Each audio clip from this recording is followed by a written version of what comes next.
Hello student, स्वागत है आप सभी का राहुल एकेडमी के इस नई वीडियो में। दोस्तों, आज हम लोग पढ़ने वाले हैं कक्षा 12 की भौतिक विज्ञान में एक बहुत ही महत्वपूर्ण टॉपिक जिसका नाम है वान डे ग्राफ जनित। ठीक है दोस्तों, ये बोर्ड के एग्जाम में लॉन्ग क्वेश्चन में पूछा जाता है कि वान डे ग्राफ जनित्र का सिद्धांत, कार्यविधि तथा उसकी संरचना को बताइए। ठीक है, तो चलिए वीडियो को स्टार्ट करते हैं और समझते हैं वान डे ग्राफ जनित्र। ठीक है, तो दोस्तों मैंने यहाँ पर लिख दिया है कि सन 1931 में वान डे ग्राफ ने एक ऐसी विद्युत उत्पादन मशीन बनाई जिससे 10 मिलियन यानी 10 की पावर 6 वोल्ट तक का विभवांतर उत्पन्न किया जा सकता है। ठीक है, यानी कि वान डे ग्राफ ने सन 1931 में एक विद्युत उत्पादन की ऐसी मशीन बनाई जिससे हम क्या करते हैं 10 मिलियन यानी 10 की पावर 6 वोल्ट तक का विद्युत विभव यानी विभवांतर उत्पन्न कर सकते हैं। ठीक है, तो दोस्तों इसका हम अब सिद्धांत समझते हैं। ठीक है, सिद्धांत क्या है, तो इसमें यहाँ पर लिखा गया है कि वान डे ग्राफ जनित्र का कार्य करने का सिद्धांत दो घटनाओं पर आधारित है। ठीक है, वान डे ग्राफ जनित्र का कार्य करने का सिद्धांत दो घटनाओं पर आधारित है।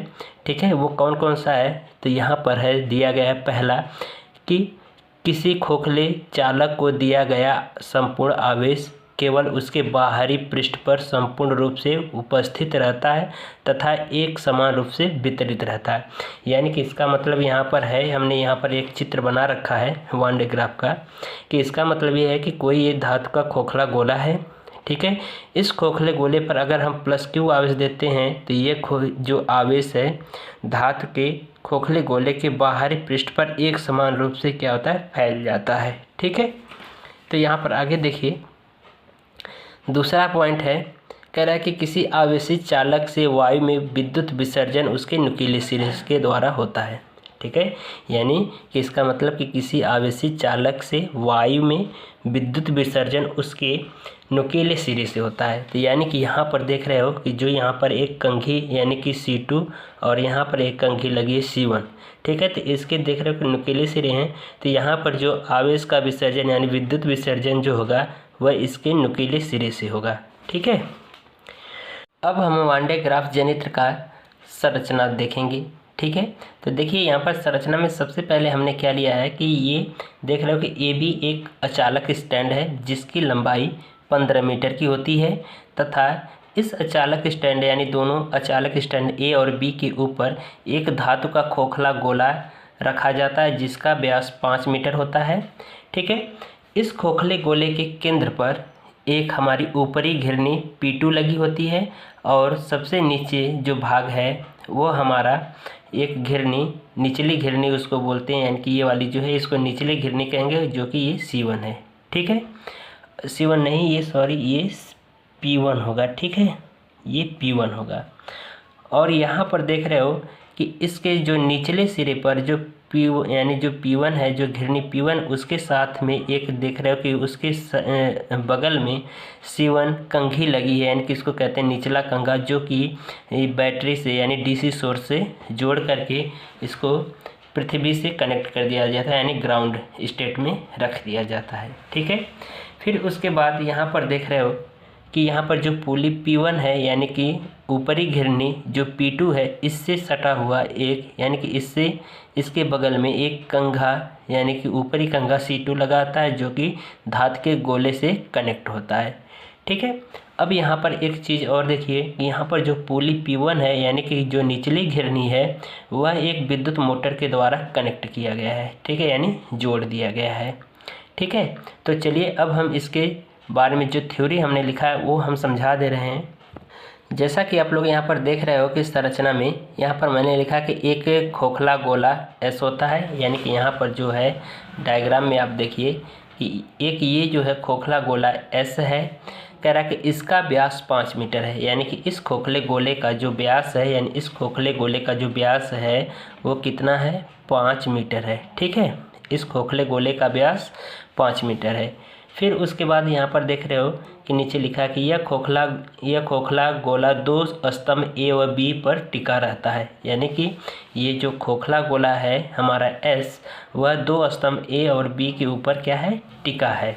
फिर उसके बाद है इसमें कह रहा है इसकी लंबाई 15 मीटर होती है, यानी कि जो हमारा स्तंभ ए और बी है इसकी जो लंबाई होती है वो कितनी होती है, 15 मीटर की होती है। ठीक है, और ये धातु का जो खोखला गोला है इसका व्यास 5 मीटर का होता है और जो स्तंभ ए और बी है इसकी लंबाई 5 मीटर की होती है, 15 मीटर की होती है। फिर इसके बाद आगे देखिए, कह रहा है कि इसके अंदर धातु की 2 कंघियाँ होती हैं। ठीक है, यानी कि इसके अंदर देख रहे हो कि धातु की 2 कंघियाँ हैं, यानी कि एक निचली कंघा और एक ऊपरी कंघा। निचले कंघा को C1 से दर्शाएंगे, ऊपरी कंघे को C2 से दर्शाएंगे। तो ये हमारे 2 धातु की कंघियाँ लगी होती हैं। फिर उसके बाद देख रहे हो कह रहा है C1 और C2, यानी कि जो धातु की 2 कंघियाँ हैं उनको हम C1 और C2 से दर्शाएं। कह रहा है कि कंघी C1 का संपर्क बैटरी के धन सिरे से होता है, यानी कि ये जो है हमारा कंघी C1 ये बैटरी के धन सिरे से यानी DC सोर्स से जुड़ा है। फिर उसके बाद आगे है इसमें कह रहा है तथा कंघी C2 का संबंध खोखले गोले से होता है, और जो ये हमारा कंघी C2 है यानी ऊपरी कंघा जो है वह धातु के खोखले गोले से क्या है, संपर्क में है, यानी कि जुड़ा है। फिर उसके बाद है आगे यहाँ पर देख रहे हो कह रहा है कि इसमें P1 व P2 2 घिरनियाँ होती हैं, यानी कि इसमें देख रहे हो ये P1 यहाँ पर ये P1 और ये P2 2 घिरनियाँ हैं। ठीक है, इसमें आगे देखिए कह रहा है कि जिसमें से होकर रबर या रेशम का बेल्ट घूमता रहता है। ठीक है, यानी कि इसमें देख रहे हो कि इसमें क्या होता है, 2 घिरनियाँ लगी होती हैं और इन घिरनियों में देख रहे हो कि रबर या रेशम का बेल्ट घूमता रहता है, यानी कि इधर से ऊपर जाएगा और इधर से नीचे आएगा। ठीक है, फिर उसके बाद इसमें आगे देख रहे हो इसके आगे ये कह रहा है कि क्योंकि यह एक विद्युत रोधी पदार्थ है। ठीक है, यानी कि रबर या प्लास्टिक का बेल्ट इसलिए लगाया जाता है क्योंकि यह विद्युत रोधी पदार्थ है। ठीक है, तो अब हम लोग इसका देखेंगे कार्यविधि की, यानी कि ये वान डे ग्राफ जनित्र किस तरह से कार्य करता है। ठीक है, तो अब हम लोग देखेंगे वान डे ग्राफ जनित्र की कार्यविधि, यानी कि जो ये हमारा वान डे ग्राफ है, जो ये वान डे ग्राफ जनित्र है यह किस प्रकार से कार्य करता है उसके बारे में समझते हैं। ठीक है, तो यहाँ पर देखिए लिखा है मैंने कि जब निचले कंघे C1 को अति उच्च विभव दिया जाता है तो तीक्ष्ण बिंदुओं की क्रिया के परिणाम स्वरूप कंघा C2 विभव के स्थान पर आयन उत्पन्न करता है। यानी कि इसका मतलब ये है कि जब हम इस कंघी C1 को क्या करते हैं, यहाँ पर अति उच्च विभव देते हैं, यानी कि जब ये कंघी C1 को अति उच्च विभव देते हैं तो यह क्या करता है, जो कंघी C2 है वह विभव के स्थान पर यह क्या करता है कि यहाँ पर लिखा गया विभव के स्थान पर आयन उत्पन्न करता है। ठीक है, यानी कि इसका मतलब ये हुआ कि जब हम इस कंघी C1 को इस DC सोर्स से इसको विभव देते हैं तो यह जो कंघा C2 है यह विभव के स्थान पर यह क्या करता है, आयन उत्पन्न करता है। ठीक है, तो इसके आगे देखिए कह रहा है कि धनायनों एवं कंघे C1 के बीच प्रतिकर्षण बल कार्य करता है। ठीक है, यानी कि इसका मतलब ये है कि ये धनायनों और ये कंघी जो C1 है इनके बीच में प्रतिकर्षण का बल कार्य करता है। ठीक है, फिर उसके बाद है इसमें फिर आगे देखिए इसमें ये कह रहा है कि कंघे C1 के बीच प्रतिकर्षण के कारण ये धनायन बिना सिरे वाले रबर बेल्ट पर चले जाते हैं। यानी कि जब ये इसमें क्या होता है, प्रतिकर्षण कार्य करता है यानी प्रतिकर्षण बल कार्य करता है तो ये जो प्लस आवेश हैं वह जो ये रबर की बेल्ट है इस पर चले जाते हैं। ठीक है, तो यानी प्रतिकर्षित होकर के ये जो हमारा रबर का बेल्ट है उस पर चले जाते हैं। तो इसके आगे देखिए लिखा है कि गतिमान बेल्ट के द्वारा ये धनायन बेल्ट के ऊपर चला जाता है, यानी कि ये जो है हमारा जो धनायन ये गतिमान होने के कारण जो बेल्ट है ये हमारा गतिमान है, तो ये गतिमान होने के कारण ये जो प्लस आवेश है यह क्या होता है, ये ऊपर की ओर चला जाता है। फिर उसके बाद आगे देखिए कह रहा है कि ऊपरी कंघा C2 इन धनायनों को एकत्रित कर लेता है। ठीक है, कि यानी कि ये जो है हमारा ऊपरी जो कंघा C2 है यह इन सभी धनायनों को यानी धन आवेशों को क्या करता है, एकत्रित कर लेता है। फिर उसके बाद आगे है कह रहा है और खोखले गोले एस के बाहरी पृष्ठ पर स्थानांतरित कर देता है। यानी कि यह क्या करता है, ये जो धनावेश हैं ये इस बेल्ट के द्वारा यहाँ पर ऊपर की ओर आएंगे और यहाँ पर जो कंघा लगा है, जो ऊपरी कंघा C2 है, यह क्या करता है एकत्र कर लेता है इन सभी को, और एकत्र करने के बाद ये जो हमारा धातु का एक खोखला गोला S है, इसके बाहरी पृष्ठ पर क्या करता है, आवेशों को स्थानांतरित कर देता है, यानी एक समान रूप से फैला देता है। ठीक है।